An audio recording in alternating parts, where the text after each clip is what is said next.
With KRIEG School, which is based out of Denver, Colorado. I've lived there for 3 years, can't count.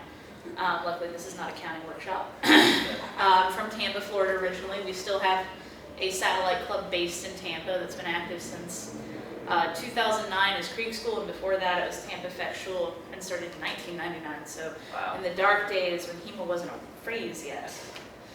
I've put on probably 4 large events, dozens of tinier events, and I've worked doing promotion or helping out and not so much the last couple of years, but like 2013 and 14, I helped at Longpoint, I helped IGX, I helped the PHO, because generally events are volunteer run, and the day of, it's usually stressful for the organizer. So volunteering is a great way to get experience and pick the brain of like the behind the scenes logistics of an event. But first we're going to start talk about running clubs and how you do that and some things for that. I have some handouts I can give you with notes for the lecture at the end of the lecture.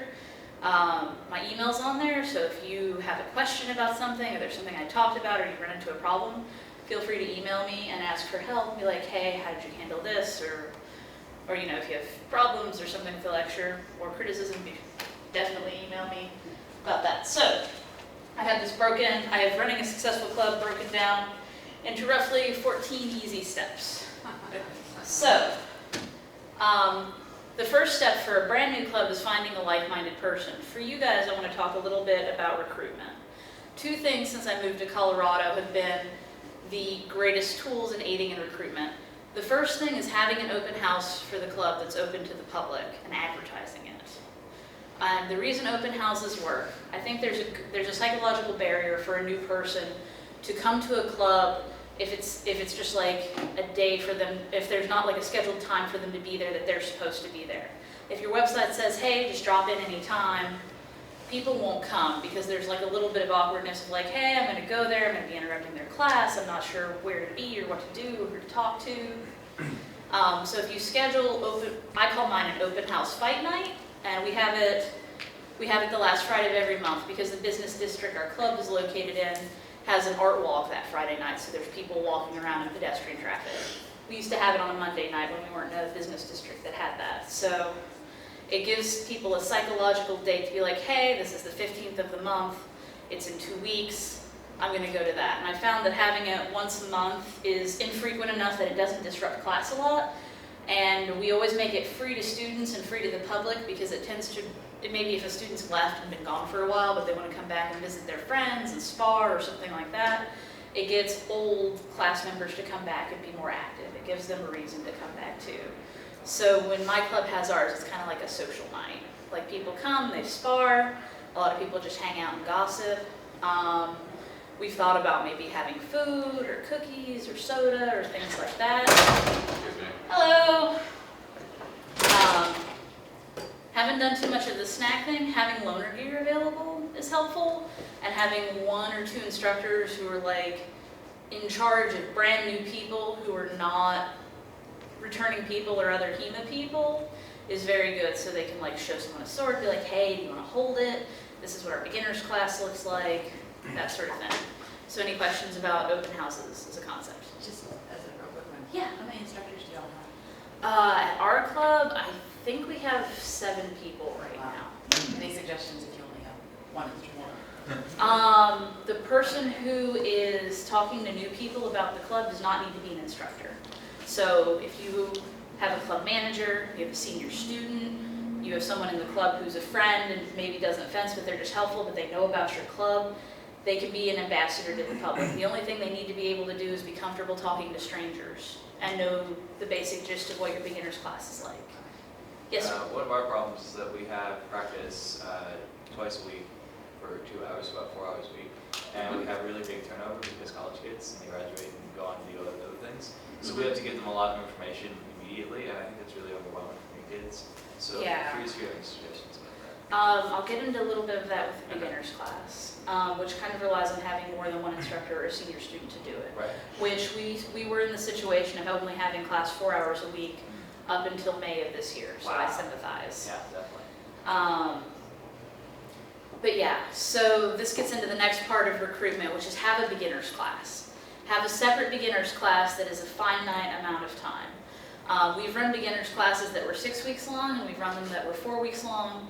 I think the 4 weeks long length works a little bit better. And when you have people sign up for the beginners class, charge a unit price for all 4 weeks. It commits people to coming for those 4 weeks. So we charge $80 for a beginner's class. When we first started and we weren't established, I think we charged $60. And I'll get into pricing and setting your price point as a club a little bit later in the lecture. But the beginner's class, it's the same thing as an open house. It gives someone psychologically something concrete, an actionable thing to hold on to and be like, all right, I want to learn German longsword. Their next beginner's class starts the first Tuesday of the month, which is the 7th. So I know that I'm going to register on their website or email them, and I'm going to go on the 7th of the month. And you'll be surprised.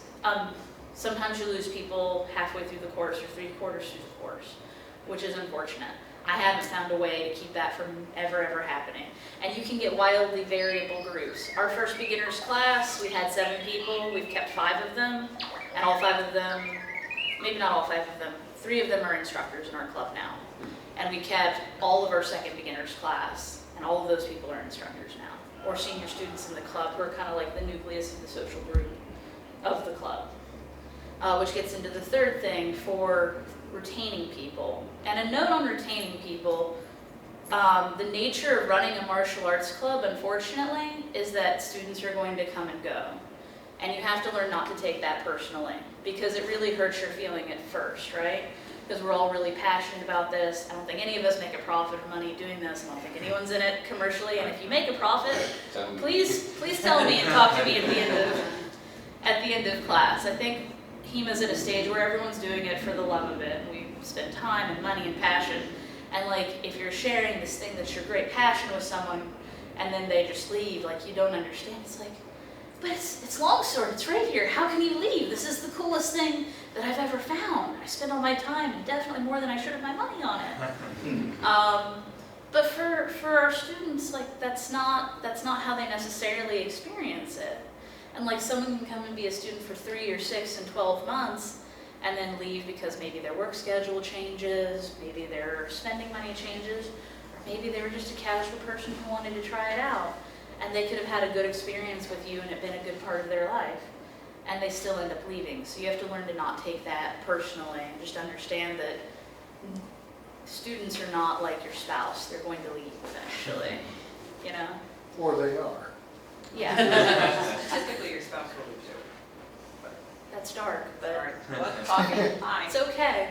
Just drink more coffee, you'll feel better. Maybe a little bit of brandy, it'll help. So the third part of recruitment is give your students a reason to be friends with each other. And there's a lot of ways you can do this. And you kind of have to be careful of towing the line because you're still, it depends on if you're running a hobby club, or you're running a professional school, or you're trying to run it like a small business. If you're trying to run something like a small business, maybe you need to be a little bit more professional and stand back socially a little bit. If you're just running a hobby club with 5 people in your backyard or your college campus or whatever, you can all be buddies. On some level, if you're the person in charge of running the club, you have to remember that the burden's on you to remain a little bit professional so you can still facilitate things, and that helps avoid things like martial arts dojo drama or whatever, right? But the way we did this originally was we'd always go out for burritos after class. So going out to eat after class, or going out for a drink, or occasionally throwing a weekend barbecue, or a cutting party, or a weekend tournament. And cutting parties are nice because a lot of the venues we do our classes in don't really want sharp swords, right? And also tatami's disgusting. Tatami water on the floor is disgusting. I mopped up one lake of tatami water out of our back storeroom, and I was like, no, you guys are cutting outside in the back parking lot, you know? And tatami smells bad. Like the back storeroom at the club is just fragrant right now because we're storing a lot of tatami. But like, give people a chance to hang out with each other, and they'll make those bonds with each other, and then the club will have a reason to kind of spend time with each other and be together beyond just coming to learn longsword, you know? And I think my last note on retention and just club culture. The most valuable thing in your club is the club's culture. And a lot of that culture, if you're the facilitator or the instructor, comes from you. right? Which sounds big and scary, but it's not as scary as you think. So the way I look at it is the way to run your club is make it the kind of martial arts club you'd want to hang out in. Like, try to have the kind, and there's all different kinds of martial cultures for clubs. Every club has one that are like the way you spar, how friendly you are with each other, how casual you are, or how not casual you are as an instructor. Do you have ranks? Do you not have ranks? Like, kind of try to decide what you're trying to do with your club and then be consistent to that, you know? Because people are actually pretty open-minded, and if you have a consistent culture and vision for your club, the people who want to be there will eventually find their way to the club, and the people who don't want to be there maybe aren't a good fit, right? We're all different people, we're all human beings. Not every human being is a good fit for the kind of club you want to run, and that's okay. There's other HEMA clubs for them to go to. Yeah? Yeah, our neighbors are the Arcadia Boot Squad. Yeah. And so, you know, for us, it's always just like, oh yeah, that wasn't quite right, try it again. Mike's just like, put the fucking point in his face. So yeah, it's two very different styles of running a club, and some people really like that style, and some people don't. Yeah, and it's perfectly okay. There's usually not a better style, short of like someone trying to fleece people out of money or being an abusive instructor, and I don't think people should be abusive instructors or anything like that. And we don't have that so much in HEMA right now, but I think as it gets bigger and more commercialized, we'll start seeing it happen more, just like it did with karate, taekwondo, kung fu, jiu-jitsu. Like, pick a martial art, it'll happen eventually. Like, when there's money, it'll kind of go to shit. McDojos. We will have HEMA McDojos one day. I don't know of any off the top of my head right now, and I'm hoping we avoid it, but we will eventually have a HEMA McDojo. I think that's just the nature of it becoming more mainstream, right? But having more than one culture of HEMA club in a city is fantastic. Like in Denver, there's 3 HEMA clubs. They all have very, very different styles of instruction. So like someone who likes my club may not like, there's a club called RMSG that runs things a little bit, Rocky Mountain Swordplay Guild. They have a different kind of thing. I think their students probably like the way they do things better. And maybe a beginner student will roll through our class and maybe not like the way we do things and go to them. Or they'll go to another one called the Guild Academy, or vice versa. Like we've had Black Falcon still active in the Springs? Yeah, Black Falcon's still active. They're down in Colorado Springs, which is like an hour and 10 south. So Yeah. the division there is usually by geography more so than. They're really cool people, by the way. Oh, yeah. They have the thankless and terrible task of trying to decipher English longsword sources. Braves his passion project. Yes, and that sort of leads to the next thing I want to talk about, which is someone desperately calling to get here. No, wait, come back. Come on in. So I found a lot of times people just like are looking for direction from the club facilitator or instructor or whatever. Like they don't need a guru or a spiritual leader or whatever like that, but like people come to a class and they pay you $15 and they want to know what's going on. Like they want you to have a plan. And that's all your job is to have a plan. You know, you don't have to be a gold medal winning fencer. You don't have to be the god of organization. You don't need to be super charming. You just need to be honest with people and like have a lesson plan. Like have something for them to do. Because a lot of people are like, I want to learn German longsword, but like there's nothing actionable in that. Like what do you do? Where do you go? And a lot of us have gone through the horrible growing pains on our own in the early days of going to Wittenauer and 5 kinds of plastic sword and all of the gear that doesn't work and that sort of thing. So like the reason we're facilitators now is we can kind of cut those steps out for people, right? And thus get more people into HEMA, and then you have more sparring partners, and we have more events, and more clubs, and it's just generally better, right? Because that's the larger long-end goal, is growing the community, I think. Or at least that's my plan, or my hope, rather. So, speaking of the thankless task of translating English sources, step 2, and normally people do this before step 1, is pick your manual or source, right? HEMA has an H in the front, historical European martial arts. So we generally, and there's different kinds of HEMA. There's reconstructive HEMA, like if you want to do Viking combat or Polish saber or things like that. Richard Marsden actually has a few good articles of like the different subtypes of HEMA. Most people study things with actual treatises and manuscripts just because it's easier, right? It's less like martial sport archaeology that you're trying to do. But like, pick your source that you want to work on. Some people are like, longsword's pan-European, I'm going to study Fiore and KDF. And it's like, fine. You know, just pick what you want. Pick what you want, go to Width an Hour, read the book. You know, make your lesson plan. And when you've decided on your source, do some Googling and find out who the scholars for that source are in the community. Like, if you're studying KDF, you might want to buy Michael Chittister's compendium on KDF. If you're studying Fiore, you might want to buy his Fiore compendium. I think you can just download them for free, actually. If you want to study Italian rapier, I really very much hope that you go buy Tom Leone's books, because he's by far the best translator for Gigante, Fabrice, and Caballero.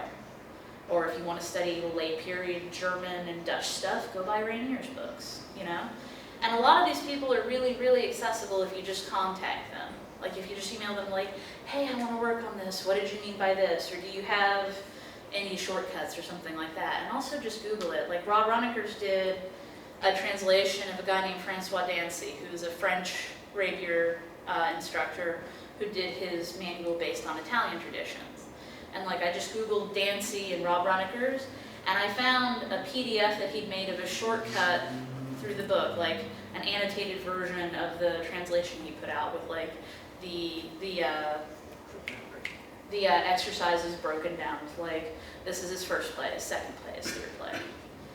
Okay, so the resources are there. They're not behind commercial walls yet. I hope culturally that never changes about HEMA, because most of the people who are the scholars in HEMA are doing it as a hobby, you know, and I don't think that's going to change soon.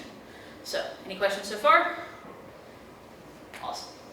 All right, so step 3, since we're all Americans and live in a litigious culture, get insurance. There's 2 places for insurance. One place is the HEMA Alliance. The HEMA Alliance is a better price point up until you have about 35 students. The other place is an insurance company called Francis Dean. When my club started, when we took over the club in 2009, we had insurance through Francis Dean. And then a couple of years later, we joined the HEMA Alliance as an affiliate. The nice things about the HEMA Alliance is you get the nonprofit status, which is nice, especially if your club's making money, and you get the insurance. One of the downsides of the HEMA Alliance is once you have more than 30 students, it's no longer cheaper, I don't think. I'm not sure how Francis Dean varies by state, but that was the price breaking point for my club. It's about $500 for me to get an insurance policy on our own for Francis Dean. And I think it's like $450 through the Alliance for the number of insurance slots we need. And the other problem with the Alliance is the safety policy. Like, if you get insurance from Francis Dean, you just have insurance. If you get insurance via the HEMA Alliance, you have to be okay with abiding by the safety policy to the letter, or your insurance won't apply if you have a claim. So you need to really thoroughly read the safety policy and the event rules and abide by all of that if you want your insurance to work. Some people are better about that than others, so those are your 2 options. But unless it's like you and your family and your best friend in your backyard, I really, really recommend having insurance, because what we do is, on some level, a little bit dangerous. Like, I think teen football is more dangerous, but they have insurance too. You know, we haven't had anyone die yet, but there's like simple injuries that happen all the time, right? And you don't want to be caught with your pants down if you're having longsword practice and someone like breaks their hand or gets a concussion or anything like that. So get insurance. Insurance is super, super important. If you run a college club, you probably have it through the college. Yep. Yeah, I actually dislocated my shoulder. Let's even make good use of it. Yeah. And the other thing about having insurance is when you're looking for space, being able to say, hey, I have $1 million liability insurance, and just hand them the certificate helps a lot. Especially when you're like, yeah, we sword fight with SEAL. Don't lead with that. They don't like that usually. Because most facilities don't know what HEMA is. But if you can say, hey, I run a historical fencing club, I have insurance through the HEMA Alliance, or I have liability insurance, and you can hand them that certificate, it'll get the door open for you to talk to someone, right? Which leads to step 4, decide who's in charge of organizing practice. This doesn't have to be the person who's the better fencer. I'm by far not the best fencer in my club. I'm not the best teacher, not the talent, you know? I'm the management, not the talent for sword fighting. but I'm good at logistical stuff, so I'm kind of like the scheduling person. And the instructor and the scheduling person doesn't have to be the same person. And oftentimes it's sometimes better that they're not, right? Because you have a finite amount of energy for dealing with your fencing club, because it's a lot of work. So find someone who's okay with doing the scheduling and can do it consistently and be responsible for it. Like there needs to be a person who's responsible for logistical things related to your club. And if that's you and you're also the teacher, I'm sorry. Good job. But there needs to be a person, right? And it's 100% okay if you're not the best fighter in the club, if you're not the teacher or the only teacher, the best teacher. You just need to be good at organizing stuff or willing to put in the time to try. Honestly, willingness to put in the effort is the qualifying thing that makes people succeed in the early stages of trying to run their organization, right? Is the willingness to do the work. So step 5, and this one I cannot underestimate how important it is. Make a consistent practice schedule. Nothing will prevent people from coming to class like not having a consistent practice schedule. If you have a website, you need to have when the practice is and where the practice is and make it really easy to find. Like max 2 pages into the website, like classes, schedule, so 2 clicks, or just class schedule, right? And I've seen clubs that make it really difficult, like they don't have a schedule listed at all, and they're just like, email us here. And then maybe they answer, maybe they don't. I saw a club whose website was a Tumblr, like they had a lot of beautiful pictures, but I have no clue where or when they practice. Like I would never get to their practice, you know? So having information easily available. I've done a bunch of different kinds of martial arts. I used to do jiu-jitsu, I've done karate. Every time I tried to find a new club, because maybe I moved or wanted to try something new, I'd go look at the website. I wanted to see the practice schedule, and I wanted to see what the dues were. So listing those 2 things is really helpful on the website. Isn't there a club finder? You can put that There on? is a club finder. So the HEMA Alliance does have a club finder. It's new. It still has some bugs. A lot of the editing work that the governing council does, I'm at the tail end of my last term on the GC for the HEMA Alliance this year. So all of the editing of club records is still being done by hand right now, which is why there's a little bit of a delay. It's a lot better than the old club finder though. Yeah.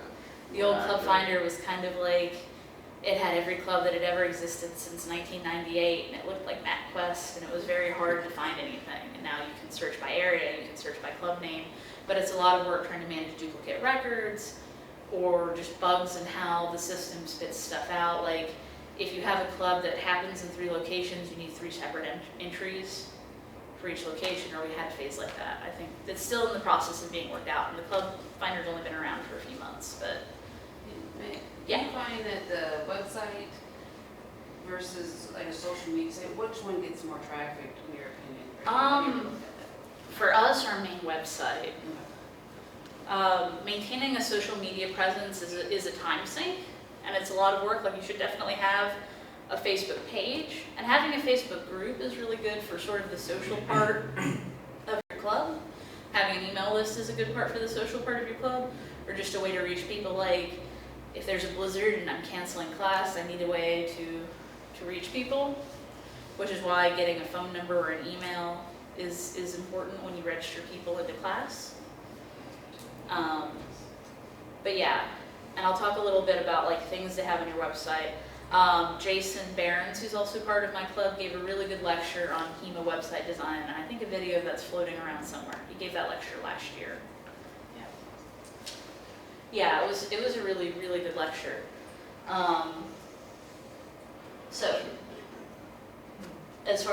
So have a consistent schedule, have it easy to find.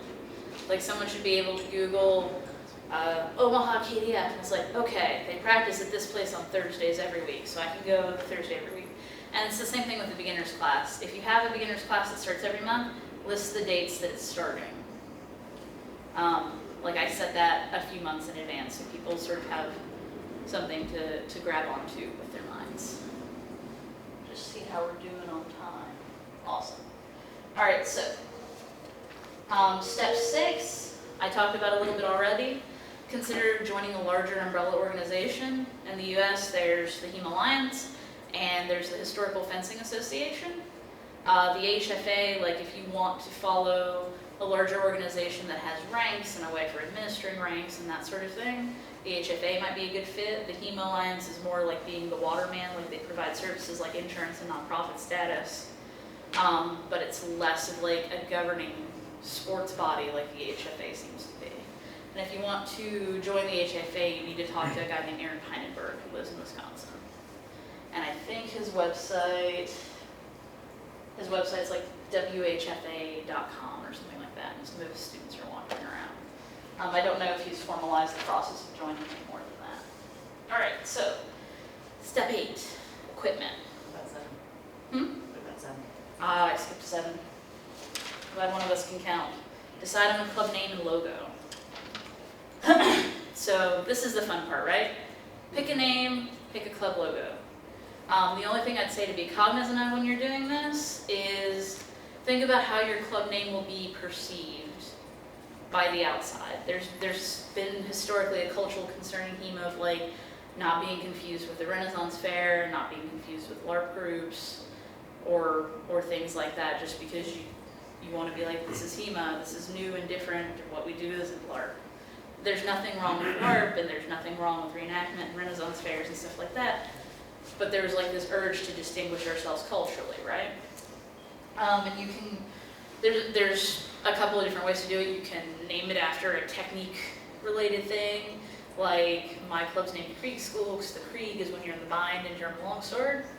You can have a very simple geographic-related name, like the New York Historical Fencing Association, NIFA, or Capital Kunsteffekten was in Alexandria, Virginia, or Maryland Kunsteffekten. There's a group called the Order of Seven Hearts that studies Fabris, and their name is based on the historical fact that Salvatore Fabris was part of a guild called the Order of Seven Hearts. You can go wild and crazy with it if you want. It's your club. You know, it's kind of like our team colors or our sports jerseys that we wear when we come compete, right? So pick something you like.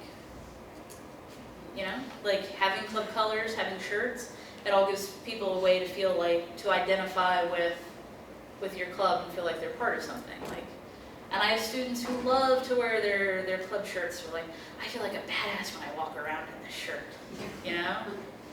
And it's like something people get kind of weirdly proud of, which is kind of neat, kind of strange, but kind of neat. So, because people like want to be part of something, like, yeah, like I'm here, I'm part of my team, I'm part of my club, I'm competing.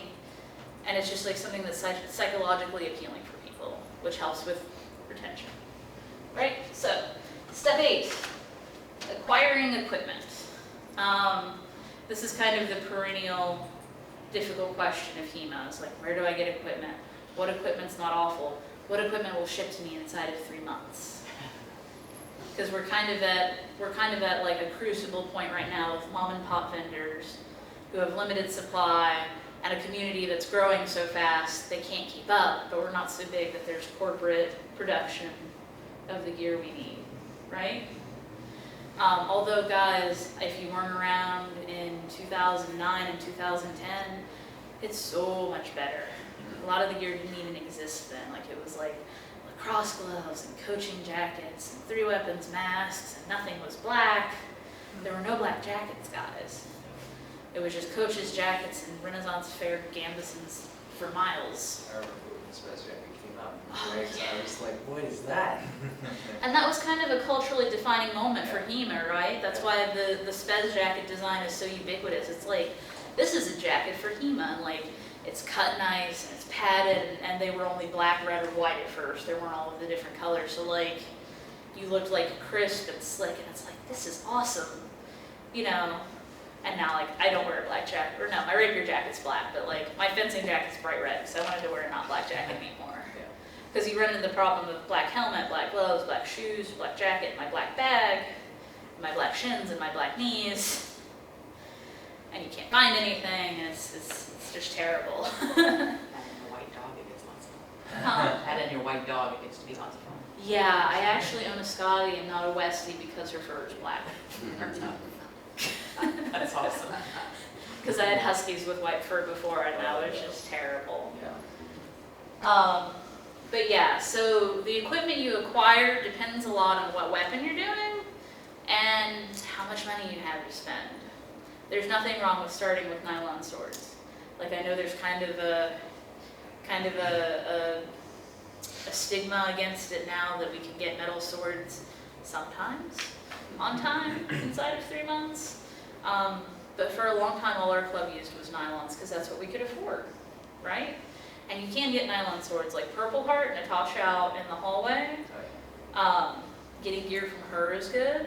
There's a guy named RJ who runs a company called South Coast Swords out of LA. They ship in black fencer swords from Spain. I think they're based in Spain. I will say with nylons though, you still need good gloves. You'll break your fingers just as easily. Lacrosse gloves are not sufficient for what we do. Luckily, Spez Heavies the lobster gloves don't seem to be that hard to get a hold of. In terms of masks, for the US at least, Absolute Force International, I think, is the cheapest source for masks with like mesh that's heavy enough for longsword. And a lot of times if you contact the fencing company and say, hey, I'm a coach at a club, can I get a wholesale account? They'll say yes. And then you have the option of selling gear to your students. If you talk to Natasha and be like, hey, I'm starting a club, then she'll be very generous with their discounts. So that's how we afford our Yeah. And sometimes you can just reach out to the distributor directly. Like, I have a wholesale account with Absolute Force International. I have a discount with Absolute Fencing. So they're kind of like the mom and pop. Most fencing equipment places are still mom and pop run. So if you reach out to the manufacturer directly, you can usually get some kind of club discount. The way I use my AF International one is I use it as like a perk for club members of like, we'll order for you at wholesale price and not make a profit, which kind of eats the shipping charge. Or if you don't want to do that, you can make that 20% back as money for the club. That's up to you. Whatever fits better for your finances and that sort of thing. What I would love to do ideally eventually is be able to have enough money and space to have new masks that I just keep in stock in our fencing hall. So when a new student walks in, they're like, where do I get a mask? I'll be like, if you give me $60, I give you this mask, you know? The delaying gear is a tough thing for new people a lot of times. Making a gear guide for your students of what is acceptable and what's not, and what you recommend and what's terrible. Like, I would never recommend comfort fencing gloves to anyone. Not that, like, assuming they appear ever, like they just fall apart quickly, right? Or, I'm trying to think, I would never tell someone to order a comfort fencing fetter or a Hablowski fetter because they take forever to show up, if they show up, right? Or maybe they're not great quality. Or maybe you have a 5'1" woman who wants to get a giant size Virginia, and you need to be like, this is probably going to be too big of a sword for you, you should get a smaller sword. Like, I used a sword that was too long for a long time. Or you have someone who wants to do rapier and they want to order a Hanwei, and maybe the Hanwei blade is okay for FCA, but would crumple under HEMA force levels, like stuff like that. So making a gear guide, having your own gear to like show people, and be like, try out these 5 swords, figure out what you like, that sort of thing. And like just a list of stuff they need. And having some loaner gear is really good. Like, masks aren't that expensive. I would definitely get sparring level masks though, like have back of head protection on it, have throat protection. You can get loaner jackets by buying yourself a new jacket. That's how we got all of ours. Or you can have a student like Jason who I think he just has a wish to spend all of his money by buying new jackets, and I think he buys a new jacket every 3 months. Wow. Jeez. It really helped our leather jacket I'm collection. sure it did. What's his favorite, do you know? Gaggiardoni, I think. His favorite's Gaggiardoni Yeah. because the man has a thing for Italian tailoring. That's fair. And I think if you asked him that, he wouldn't argue with me about that. It's wonderful to have all the different jackets to try and know about them. It's like, boy, you spend so much money. Yeah. Where does one get shoes with back clips? So my shoes I got from one of those print your own shoes websites from an ad on Facebook. Okay. I got these for Christmas one year because I hate heels and I hate wedges and flats and I refuse to wear dress shoes. So, so these are my fancy staffing and lecturing shoes. I think they cost like 60 or 70 bucks or something, which is absurdly expensive for shoes. And people may disagree. Like, I wear a pair of knockoff Converses I got at Target for 17 bucks to fence in, and those are my favorite fencing shoes. And I know some people wear like sport fencing shoes for like $200 or something, which is just crazy. So have loaner equipment and have a guide for people for when they want to get their own equipment, because then buying their own equipment is when they're investing in staying in the club, right? And be honest with them. Like, if you want to go spar in a steel longsword tournament, you're probably going to spend about 1,500 bucks to get a full kit and a sword. I went through and I priced out all of my gear one year, and it ended up being like $1,600, which I know, slow but like, oh my God, like we don't realize how much money we spend, right? And having the loaner gear helps people build their kit slowly. In the order of things that I would recommend people to buy, I usually say buy a mask first, right? If you're wearing a loaner mask, you're rubbing your cheek against everyone who's ever worn that mask. And that's a good way to get people to buy their own mask, by the way, is saying that. So like, okay, I'll buy my own. 60 bucks is enough money to not be spooning with my face against everyone who's ever sweated in this mask. The best way is to hand them a wet mask. Or that. I have the, Yeah. Oh, yeah. a wet jacket's a good way This is to, the least wet one we have. a damn sweated in jacket's a good way to do that too, or wet gloves. Which, on note on like the wet gloves and stuff, if you live somewhere humid, either put them somewhere they can dry or spray them out with some kind of disinfectant like Lysol, because you don't want people getting thrush between their fingers, which is a yeast infection in the folds of your fingers.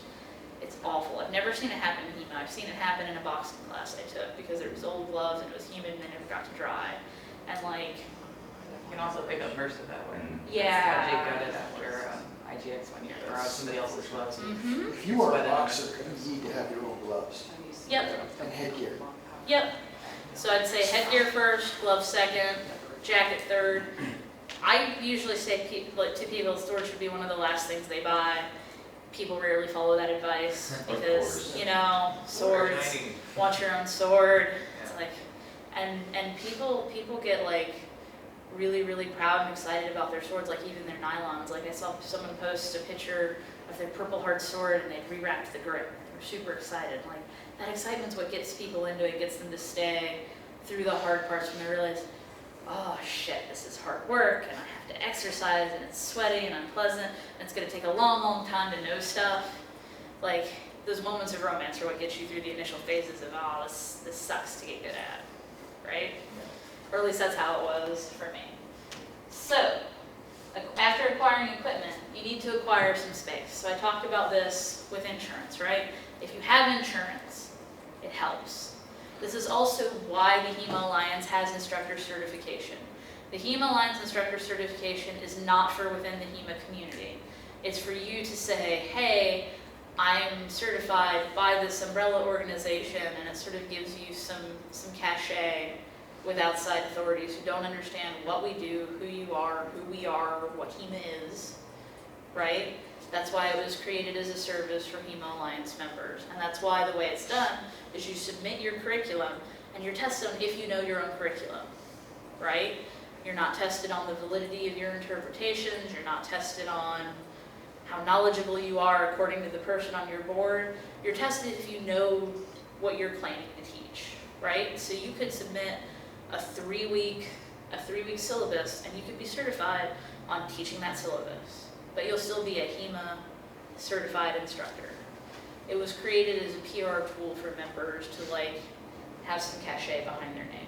I've used that word twice. I'm sure. It's too much. Maybe no more this lecture. All right, so finding space. The very first place that my club practiced was at a community rec center, just as one of the classes that the rec center offered. The nice thing about that is the rec center took a percentage of the funds we collected every week and then we got what was left. So there was no overhead rent. You can rent floor space from other martial arts clubs. I know once upon a time Maryland KDF rented, I think, a judo gym or an MMA gym. I know Phoenix shares space with, I think, a judo gym or some kind of MMA gym. For a long time, my club, before we got our own space this May, we sublet the floor from a sport fencing hall. And the sport fencing hall was a little bit of an easier sell because they're also fencers and kind of understood what we did. If you're going to rent commercial space hourly, it's expensive. That varies wildly by geography, but in Denver it was about $50 an hour for us to rent our space, which is why we only had 4 hours a week. Because that put our rent around $800 every month. You can also rent gym space. I know that there's an SCA fighter practice in my metro area, and they rent a barn from the fairground. And a lot of times you can rent barns at fairgrounds for super, super cheap, so not busy all year. And if that's still too expensive and you're blessed to live somewhere warm with nice weather, you can practice in the park. In Florida, like, that wasn't doable because it's so miserably hot, right? And in terms of space, you need high ceilings, floors that aren't fragile. Dance halls are not a good idea. So, people throw their swords down, people whiff their swords against the floor, they whiff their swords against the ceiling. If it's like a ballet hall with a sprung floor that's polished and very nice, they're probably not going to be happy about that. And also, like, having access to a bathroom. Like, that's a problem with park practices, is if you're a place where the bathrooms are seasonal and they're locked half the year, that may not be good. So finding space is important. And if it's your own backyard, like, that's fine. I think we're all out of the backyard, 3 people with nylon swords phase, it sounds like. But a lot of clubs started that way, and that's fine. Like, you need to start with where you are and you can build from there. And I think there's like a silent large chunk of HEMA people that are part of the community that are still at that phase. And it's easy for us to forget and not look back and realize we were all at that point at some point too. Especially as clubs get bigger and more professional and we're in nicer facilities or own standalone clubs, like, we need to remember not to look down on those people because they're starting in a place where we were just a few years ago. All right, so step 10, join the HEMAnet. There's a very large online community for HEMA. I'm pretty sure all of us are aware of it. So the HEMA Alliance group is pretty good. It's pretty strictly moderated right now just because of problems we've had with the number of people that join every day. There's weapon-specific Facebook groups. There used to be an active forum. The forum's not active anymore so much, which is a shame. The forum community was really nice because it was like an open scholarly dialogue that you could search things and find things. And if someone had a question, they'd search it in the forum and just read the posts from 3 years ago instead of rehashing. What's a good manual for German longsword at 14, whatever, for the nth time. Any questions so far? Okay, right. So we all know about the HEMA internet. Step 11, find the local big name in your area and introduce yourself. You may, and this person may be in the same city, they may be 2 hours away, they may be a state away, but it does a couple of things for you. It gives you a link into the community, and most of the big names in the community are actually fairly nice, approachable people who are willing to help your club for the sake of growing HEMA in the area, right? And then you can sort of try to create a community between the clubs in your metro area where you go to each other's events, or maybe they come to your open house and vice versa. And it creates this kind of like nice little fencer community in town. That's really, really, really nice to have. A lot of cities, I think, don't have that because there's normally maybe 1 club in the metro area, but that's changing, and I think that's going to start changing faster. Like Denver has 3 HEMA clubs in it. Los Angeles, I think, has 4 or 5 or 6. Although I think LA has like 6 metro areas within their metro area. So I know there's at least 4 cron chapters. And Tattershall, and I'm probably leaving someone out and they're going to be mad when they see this lecture. Although if you got this far in the lecture, good job. But most of the senior people in the community are approachable enough that you can just go up and ask them, be like, hey, I want to put a little tournament on for my club, like, can you give me any advice? Or if you're having a problem with teaching, or if you're curious about a source and you're working on the same thing. A lot of times people will do things if you just ask them. Like, you'd be surprised. Because almost all of the old fogies in the community, like, remember back to a time when all of this, like this 400-person event, like having the big hotel and everything like that, was just like a glimmer of a dream in someone's eye in a forum post. And like, we dreamed about stuff like this for years. And it's amazing, it's weird that it's happening so fast now, like it's awesome. But we remember when it didn't exist, and it happened because people helped each other. And I think people are still that way. So if you want help with something, ask, you know? And I hope that doesn't change. Like the day that changes, I don't think I want to be part of the community anymore. Step 12, you guys have already succeeded at, which is attending events. Attending events, networking with people, meeting people, asking questions. This is stuff that'll help you by leaps and bounds. Like late last night I was in the hotel bar talking to a guy who's one of probably the most important scholars in the community until 2 in the morning about stuff in the community I didn't even know about, right? Like the community can be very siloed. Like there's our mainstream competitive people, and there's the people at Amherst who do just scholarly stuff, and maybe there's like the East Coast who like they travel to all of each other's events, and like these people don't know each other unless they come to someplace like here and talk to each other. That's the main benefit of coming to something like that. This is like the conversation you have in the hallway when you meet someone. You find out, oh, your club's here, and you do things like that, and you were the guy who did that translation? Or like, you walk up to Rainier Van Dorn and you're like, I read your book on lessons on the cut and thrust, but what did you mean by this? And Rainier will stand in the hallway and talk to you for 45 minutes about it. Like, in what other community do we have that kind of access to people, right? And if you're at home and you haven't traveled to the event, you don't get that in-person access. Like, it's important. And then maybe like Rainier will remember that you were working on the same thing 3 years later, and he's put out a new translation, and you'll get an email. Or maybe you know about something that no one else is working on, and you collaborate with someone. Like really cool stuff has been born out of events like that. All right, so step 13, host events. And we'll talk about this in a minute or two. Yeah, we're doing pretty good on time. But hosting club events, especially like a baby club tournament, is really good for your students for having a reason to socialize. And maybe you run a club that doesn't compete at all and you don't want to compete, and you just have a barbecue or a cutting party, or like a studying symposium where you invite someone from out of town to come teach. Like one of the cool things that we've gotten to do a couple of times is have enough money from the club to pay to fly someone in from out of town to teach. Like we're flying in Tim Hall to do a ringing workshop next year. And I'm flying in Gary Chellack later this year for a workshop event I run called Rapier in the Rockies. Like whatever kind of event it is you want to run, you can run that kind of event. And like it could be your 10 students or 5 students having like a tiny tournament. And the nice thing about the tiny tournaments is if you do want to run a competitive club, throwing a baby tournament for your students is kind of nice for them to cut their teeth on before they come to something like this, right? Because open longsword tournaments, for example, are kind of scary for new people, I think. And like, they're intense, and people fight really hard. People get nervous, and they know they can get hurt. So if they have a tournament and you run it with like regular event conditions at home, it gives them a chance to sort of train for the experience of being here and make it less scary. Or at least that's what I found. And it gives people, not all of your students are going to travel to Longpoint, right? Maybe a minority of them will travel to out-of-town events.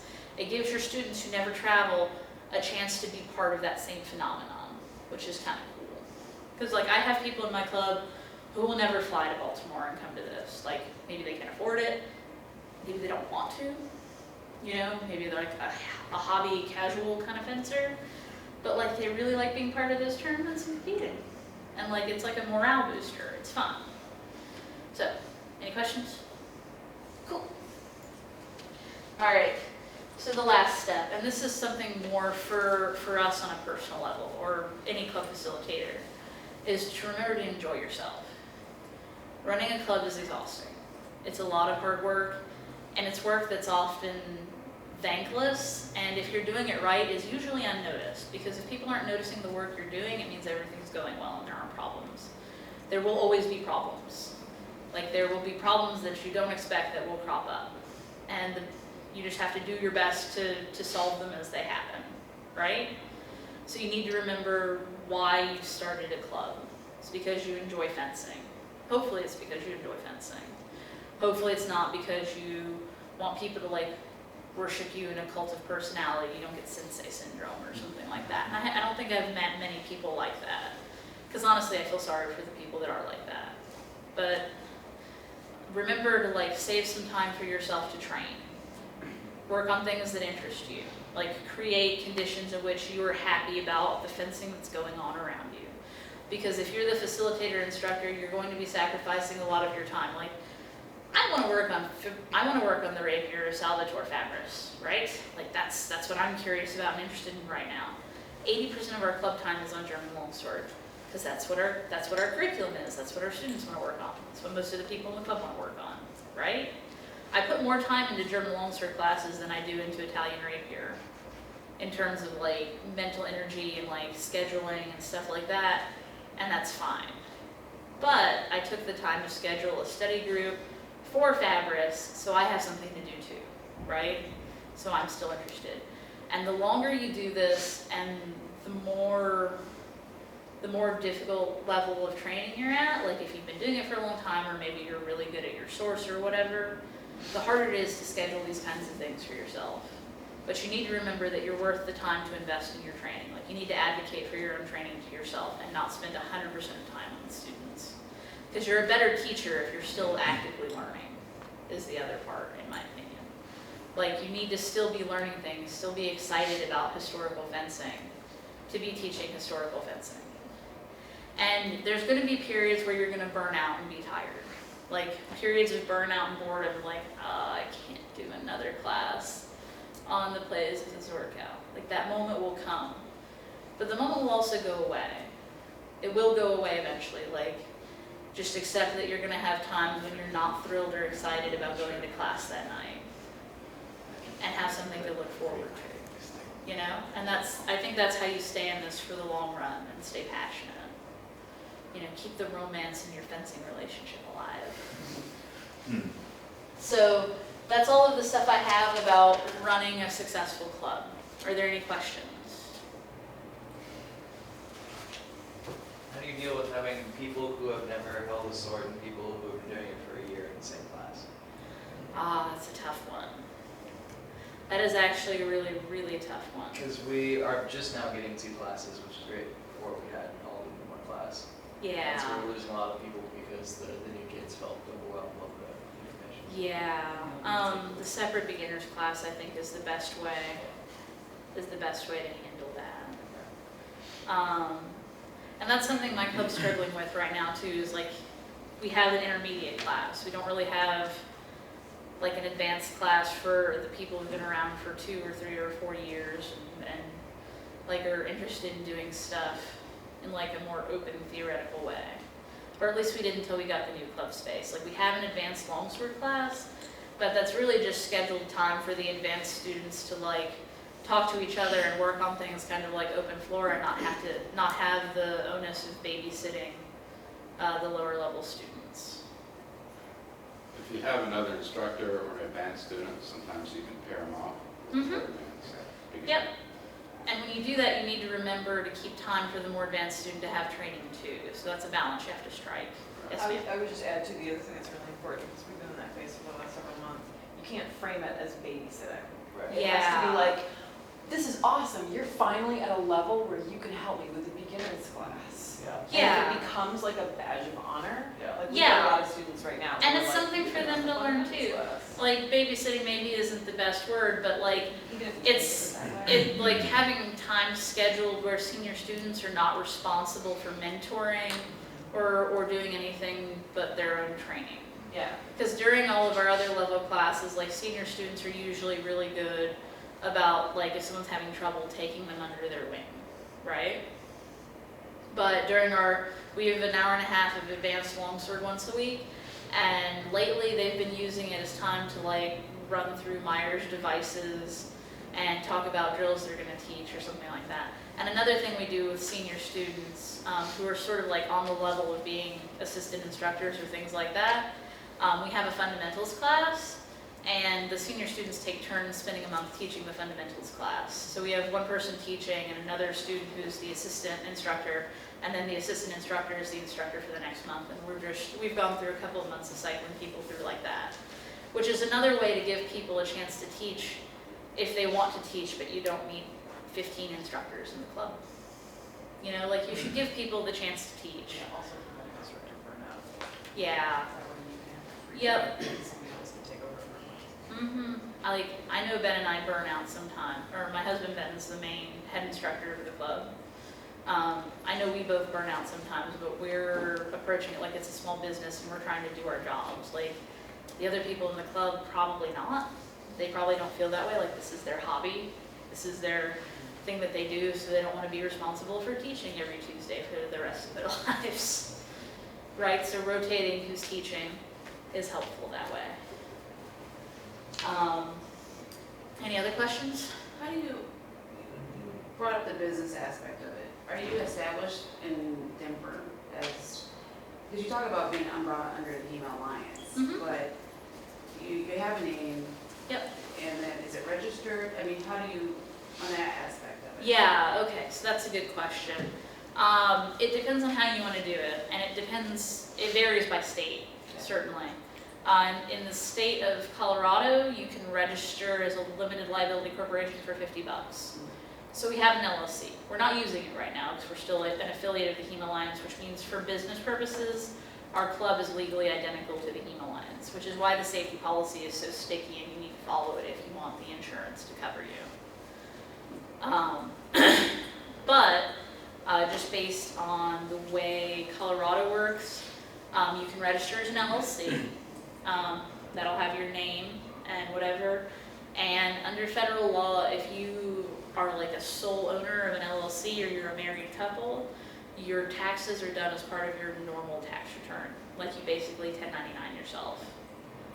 But how's that work with, okay, so how's that, if you're under HEMA Alliance and you're using their 501, I guess my question is, with banking purposes. And how Okay.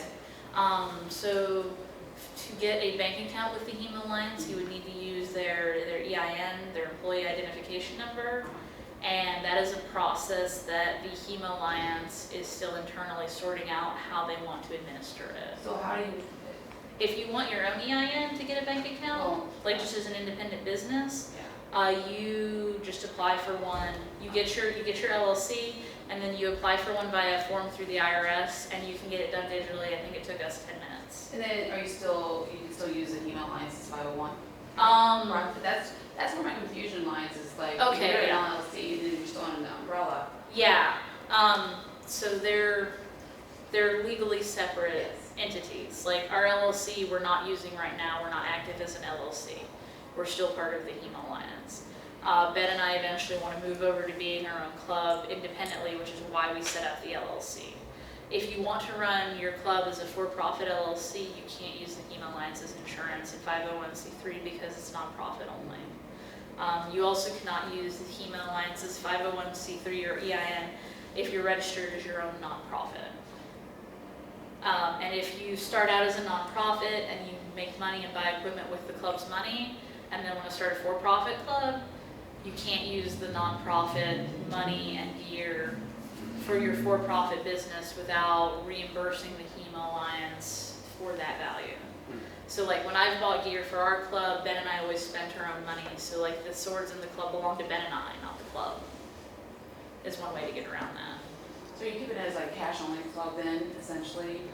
Oh, no, we don't. Well, I mean, as far as, if you can't set up a bank account per se with the HEMA, I mean, because you still have to have paperwork when you go to the bank. Yeah, I've always used PayPal, so we have a PayPal account for the club. If you're a nonprofit under the HEMA Alliance, you do need to keep banking records of the money you made to report to the HEMA Alliance so they can report it on their taxes, so you're not liable on yours. Because every year affiliates have to report what money they've made to the HEMA Alliance so the HEMA Alliance can file its tax return. I'm not a tax accountant, so, and I've never owned a for-profit club, so I'm not sure how you would handle that on your own. you probably know more about taxes than I Yeah. do, Tara. I would think it would, if you're an LLC and it's sole ownership, you'd be taxed on it with your regular income. Yeah. And there's probably, or if you're running it as a business, you can deduct your expenses from it. Like if you've made $2,700 every month and you pay $2,500 in rent, you'd only get charged the $200 profit or something. It just seems like the HEMA Alliance is still in baby steps when it comes with that. It is. It's a process that's not formalized and a lot of people haven't taken advantage of yet. And a lot of people haven't used yet. And the Alliance is understandably a little reticent about handing out their EIN because anytime someone's using their EIN and doing business as the HEMA Alliance is legally on the hook for whatever that person does or whatever they do with their bank account. There are affiliates who have set up checking accounts with the HEMA Alliance, but I think they have to have a board member on the checking account or something like that. So that may be something you want to use. It may not be something you want to use, you know? Oh, and a note on dues, which I somehow managed to pass over even though I promised I'd talk about it. The way we set our price point for dues is we looked at the local martial arts club tuition prices for classes. Like dropping class for sports activity in Denver is between $12 and $25. And then like pick what the quality and how, like pick a price that reflects the professionalism of what you think you bring to the table and try to be honest with yourself about that. Like we started out charging $15 per drop-in class because that was at the lower end of the Denver metro area, and we felt that way because the club was new, the club was small, we sublet a floor. We charge $20 per drop-in class now because we have our own facility and we feel like we offer classes that are a little bit more professional after a few years of experience.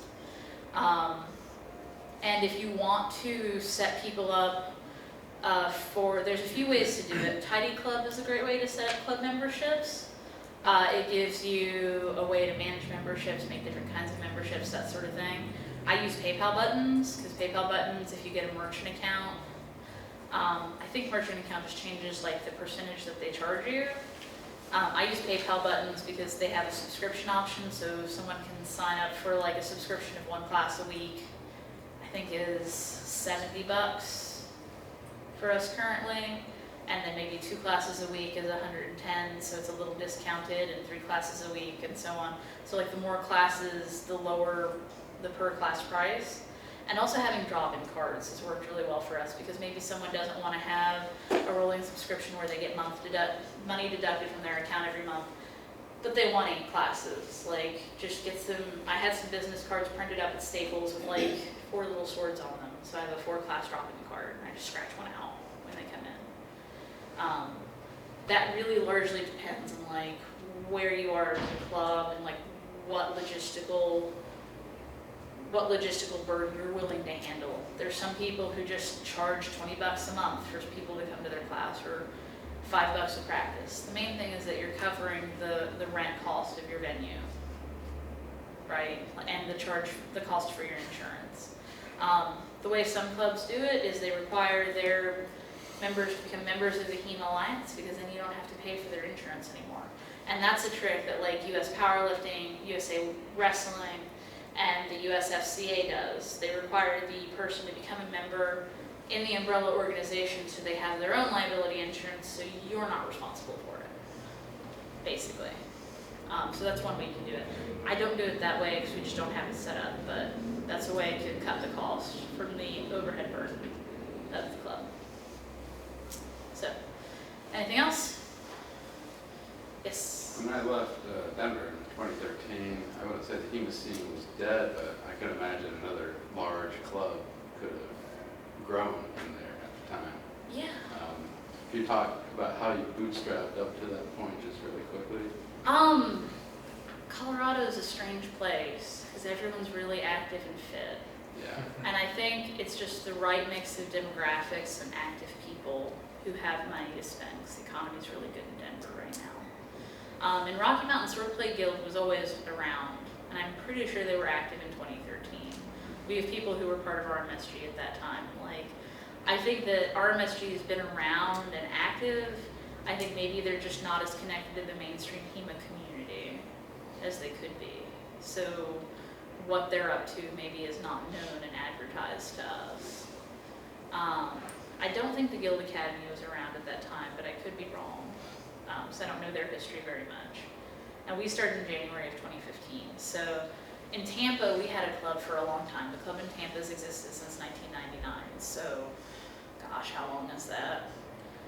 A long time, almost 20 years. And it's consistently been 5 to 7 people. And no advertising we ever did, and no class changes we ever did ever changed that number. And I think the problem in Tampa is there's not a lot of people who are like 25 to 40 who are white collar professionals who have spare time. Like, I grew up in Tampa, it's my hometown, and people go there to die. Like, Florida's God's waiting room. Like, Wearing fencing gear in Tampa is also miserable. Oh, yes. We used to have extra fighter practices in the park in the afternoon in summer. Like July in Florida in an AP jacket at 5 o'clock in the afternoon is as close to hell as I've ever been. Wow.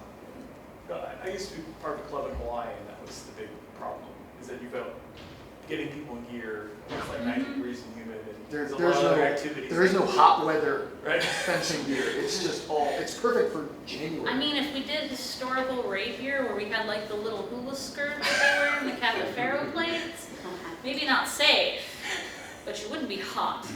You would be startling to neighbors and strangers, but you wouldn't be hot. Different kind of hot. Hopefully. Maybe not. Yes, sir. I mean, this is kind of not to do like horse racing. What are some of the challenges that you had running the club? I mean, black swans or something? Or... Black swans? Yeah. I have not had anyone mentally ill hallucinate that they were turning into an animal while fencing. So far. So far. I mean, if they've broken with reality, I'm not aware. Is that a common thing? No. That was just from the movie Black Swan. There's the movie, but Black Swan is a statistically unlikely event. Although the feet in that movie, her hands turning into the swan feet were freaky as hell. Or no, her feet turned into the feet, that makes more sense. But like the swan feet were, bird feet are creepy. Like I volunteered at Natural History Museum cleaning dinosaur bones on the weekends, and like dinosaur feet and bird feet are like the same, super creepy.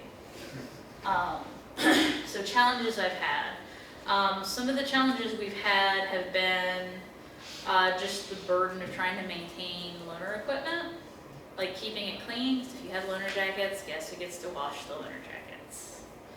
And guess who gets to keep the clubs clean? It's probably you. You're the person in charge of the extra material. We've had challenges with finding venues. Like when we were looking for our hall that we just got in May, we looked for a hall for 9 months. One of the bad sides to Colorado is Denver's one of the only metro areas that allows marijuana growers to grow weed in warehouses, because legally it has to be inside. Guess what that does? All of the warehouse space is $7 a square foot or higher. So we have classes of 20 people. So for the space we needed and the ceiling height we needed, and also having parking of more than 2 or 3 spaces and having it kind of in the center of town, like it took a long time to find a building that met all those needs. So finding retail space in Denver is hard just because it's so crowded right now. Like lots of people are moving to Colorado. Other than that, fighting instructor burnout, fighting instructor hurt feelings over people leaving, and just sort of the transience of people coming and going. It's like you meet a new person, you get kind of friendly with them, like they come to class for 3 months and then they just vanish. It's like, are you dead? I guess I'll never know. Like, I hope you're not dead, I hope you're just bored. They ghosted. Yeah. When you have people that do leave, do you do any kind of like follow-up with them? Like I've debated it with ours, like the people who go, like sending them an exit survey or something. Like is there a reason?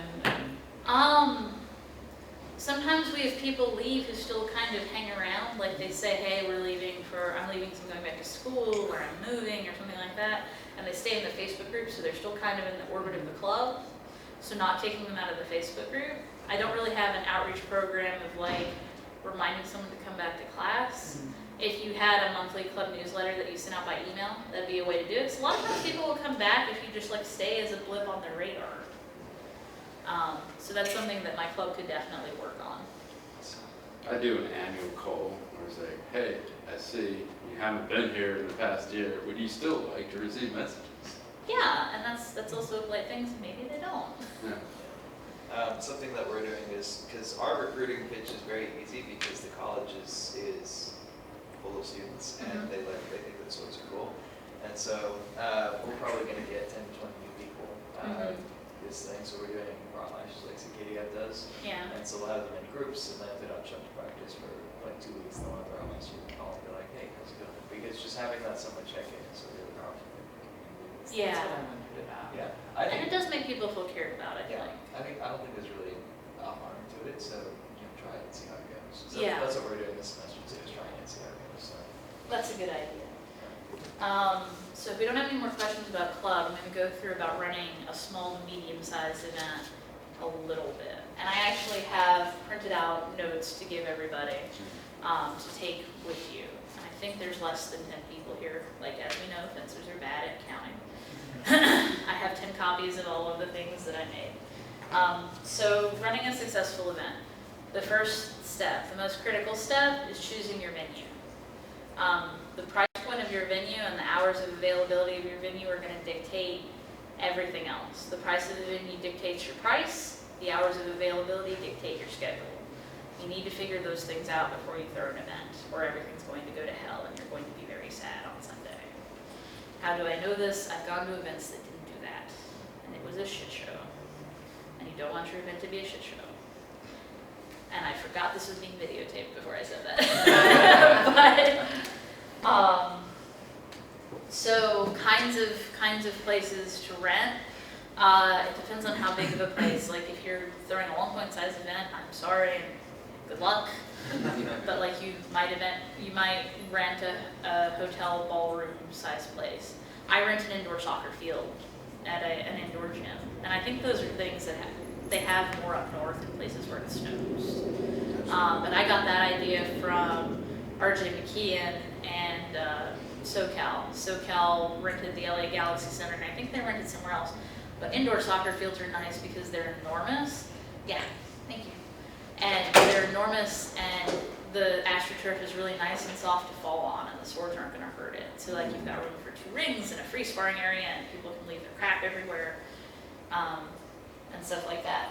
Things to think about with a venue. Just thinking about like, yes, like maybe Friday if you guys were here when it ran so late and things like that. Access to bathrooms. If you have 50 people, you need more than one bathroom. So access to bathrooms. Easy access to food that doesn't take too long is important. So maybe a fast food place or a fast and casual place that's nearby. And parking. Those are the 3 things. And you want space for people to be able to like lay their gear down on the side of the room and have a big enough ring. Having a ring that's too small is so dangerous because we've all seen people pinging around like ping pong balls in the next room. Like I've seen judges get run over, I've seen judges get hit with a sword or tackled, or there was one Longpoint finals. I think it was Doug Bonnick and Kyle Griswold and Messer at the end, and it was the live stream. And they broke 2 messers, so we had messer blades going woo into the crowd, and then they hurtled themselves out of the ring and into the AV table. And there was one Purple Heart one year where I think it was my husband Ben and Sam Street, and they grappled each other and they flew through a point keeping table. Oh. So you need space, like 10-meter ring, 6 feet around that ring, and if the ring is smaller than that, like you either need to have really chill fighters, which when people are in open longsword, they're probably not chill, or you need fewer rings, in my opinion. Like you don't want tiny rings. A ring that's too small is dangerous because then you're just like there's an amount of physical space that an open longsword fight takes up, and it's going to take up that space regardless of what size ring you have and how much your ref yells at your fighters. Like it's just going to happen. And I've seen that happen time and again I've been going to events since 2009. That opinion's been borne out all of the time I've been going to events. So big rings are good. And Purple Heart makes some great large size rings. So stage 2, scheduling of the tournament. It's really important for you to not have more tournament slots than you can schedule for. And my little handy dandy worksheet has the tournament math that I use.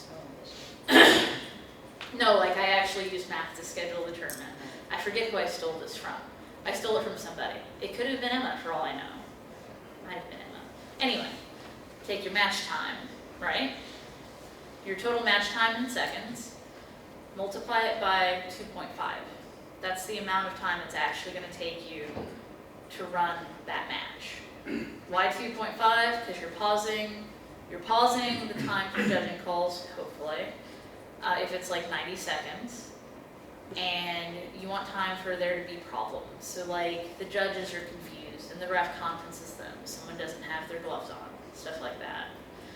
Some things to make events run faster that I like, ringside gear check for every pool. The other nice thing about that is it keeps people from wandering off and shedding their gear. So at Rocky Mountain Krieg, which is the big one I ran this year, which I'm not running next year, I'm so excited. People get gear checked at ringside, and then I'm like, sit down, don't leave.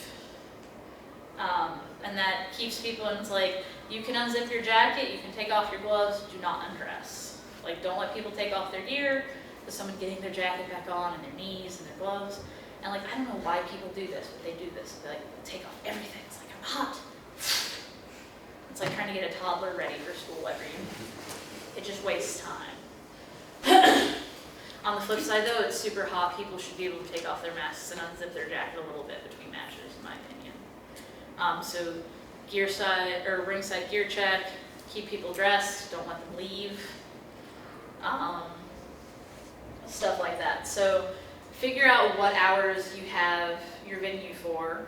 Do your tournament math for how long a pool's gonna take. So like say I have 90-second matches and I've got a round robin pool of 5, that's 10 fights.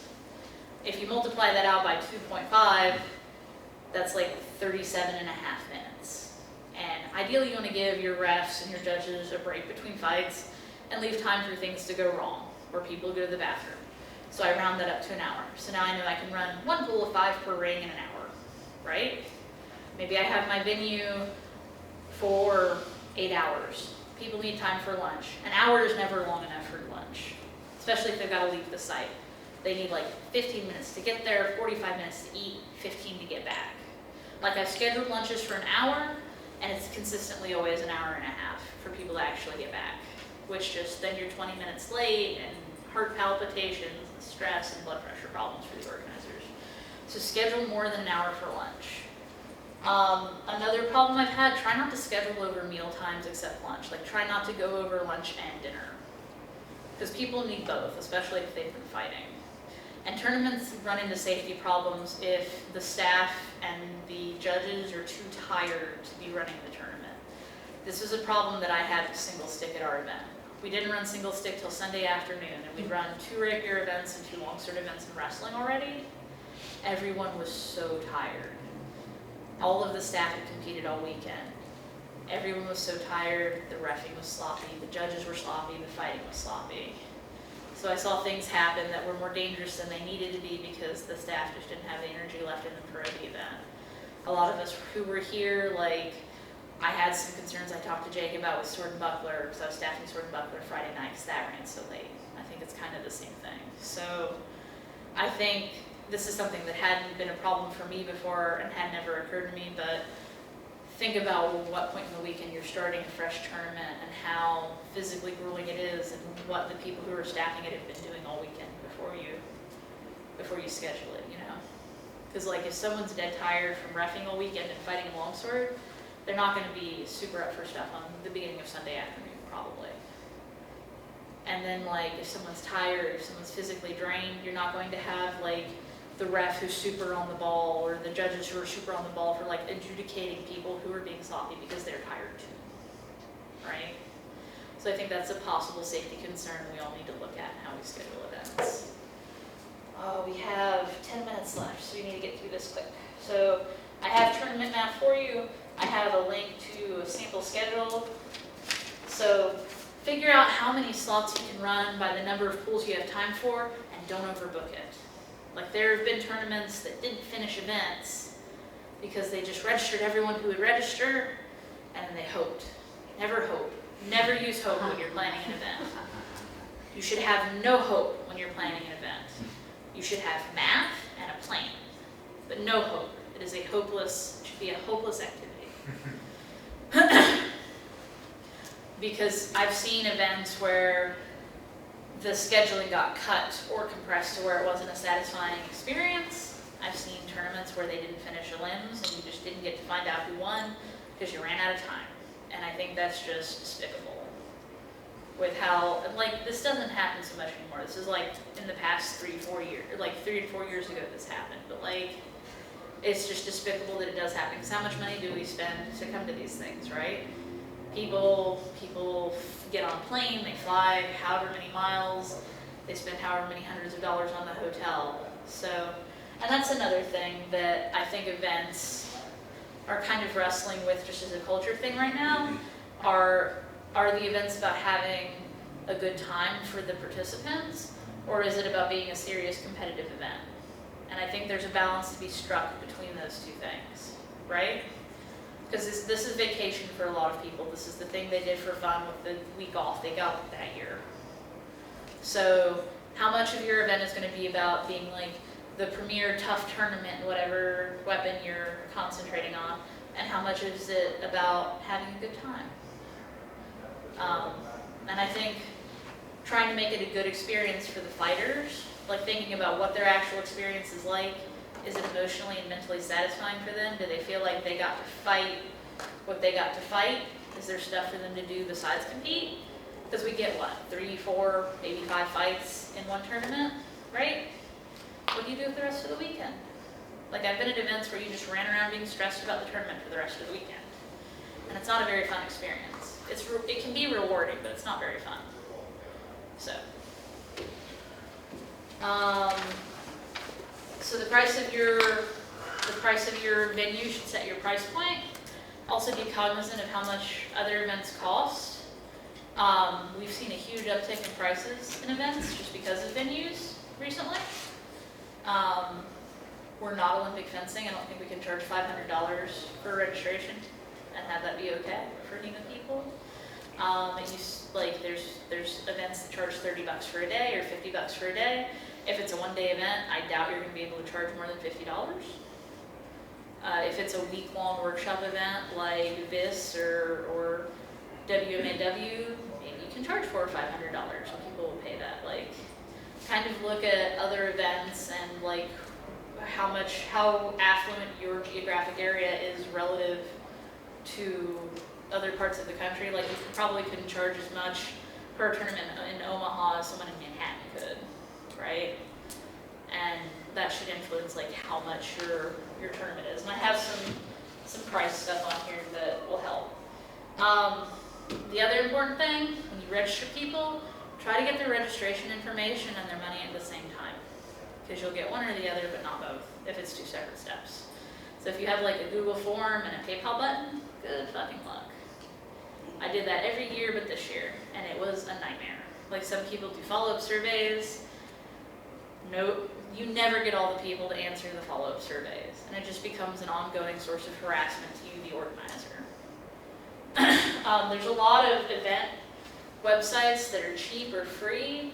There's Eventbrite, there's other things like that. I used Event B because it's bare bones, but it had by far the cheapest credit card fees, or the cheapest administration fees. Like, I think it was $1 for Event B. It was not the nicest setup, and it was not the most intuitive. Like, I had to learn their system to set up our tickets and registration, but like, it was the cheapest. So there's a bunch of websites like that. Do a little bit of research, and you can kind of figure out what you're willing to pay and sacrifice for the amount of ease that you get in setting up your event. The last thing that helps is getting prizes and medals. I have a couple of websites on here where you can get custom medals made, like with custom Mylar inserts for super cheap, which is super helpful. Like, if you don't have prizes, you probably should at least have medals if you're trying to run a serious event. Like, people really like that. And it costs maybe $5 for a medal with a custom Mylar insert engraving on the back and the neck ribbon. That's maybe $15 or $20 for your event. And it's worth paying for, in my opinion. And if you don't have cash for nice prizes, reaching out to vendors to sponsor your event. If you're a small event and you have trouble with that, but you have local events in your area, get passes to other events, especially if you're trying to encourage like a circuit and your students traveling around to other places. Like for our tournament this year, I had a pass to Combat Con, SoCal, the Omaha State Games, which is the one Omaha KDF sponsored, and tickets to Tucson. And that sort of starts like, and offer passes to your event is like a reciprocity for them to give a pass to yours. Like that's a very nice, no cash way to do that. Let's see. And the last thing is the staff, our judges, our refs, our staff. If you have club members who want to judge, start training them before the event. It's a teachable skill. And be open to the idea that people who are not fencers can be good judges. I've had a lot of fencers, significant others who don't want to fight, end up being excellent judges and table staff. Like you need people who are not fighting the staff. If someone wants to help your club and they don't want to fence, like solid gold for events, because it's a person whose time is just there to help, right? And after the event, the staff is going to be tired. The staff are all volunteers, so find some way to thank them. Like people really appreciate being stood up at the event dinner and being like, all of our staff, please stand up, please give them a hand, that sort of thing.